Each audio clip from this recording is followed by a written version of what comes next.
జయ జయ జయ జయ జయ శ్రీ హనుమా జయ జయ జయ జయ ప్రభుదయ గనుమా. క్రింద పడిపోయిన వాడిని ఏం చెయ్యాలి? నోటి మాటతో అయ్యో లేవండి అనాలి, లేదా భుజములు పట్టి పైకెత్తాలి. లేవండి అన్నందుకు, భుజములు పట్టి పైకెత్తినందుకు జీవితంలో కూడా అతన్ని పైకెత్తవలసిన కర్తవ్యం నమస్కారం అందుకున్న వాడి మీద ఉంటుంది. నమస్కారం పెట్టించుకోవడం, నమస్కారం అందుకోవడం అంత తేలిక కాదు. నమస్కారాలు పెట్టించుకోవడం అంత బరువైనటువంటి విషయం. అంత జాగ్రత్తగా ఉండాలి అలా నమస్కారం పెట్టేవాళ్ళు ఉంటే. అలాగే అభివాదము అంటారు.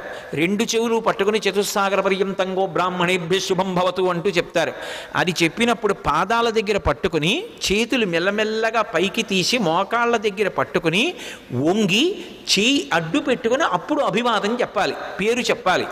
పేరు చెప్పారు అంటే అభివాదం చేశారు అంటారు.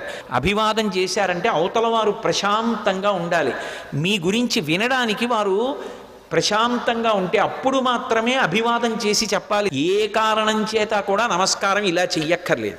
ఇలా నమస్కారం చెయ్యమని ఏ శాస్త్రంలోనూ లేదు. అలా చెయ్యక్కర్లేదు నమస్కారం.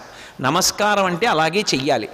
నమః నేను కాదు అని అలా చేసినటువంటి నమస్కారం ఏది ఉంటుందో ఆ నమస్కారం ఒక్కటి తెలిసి చేసినంత మాత్రం చేత జీవితంలో అందుకోవలసినటువంటి స్థితికి వెళ్ళిపోతాడు.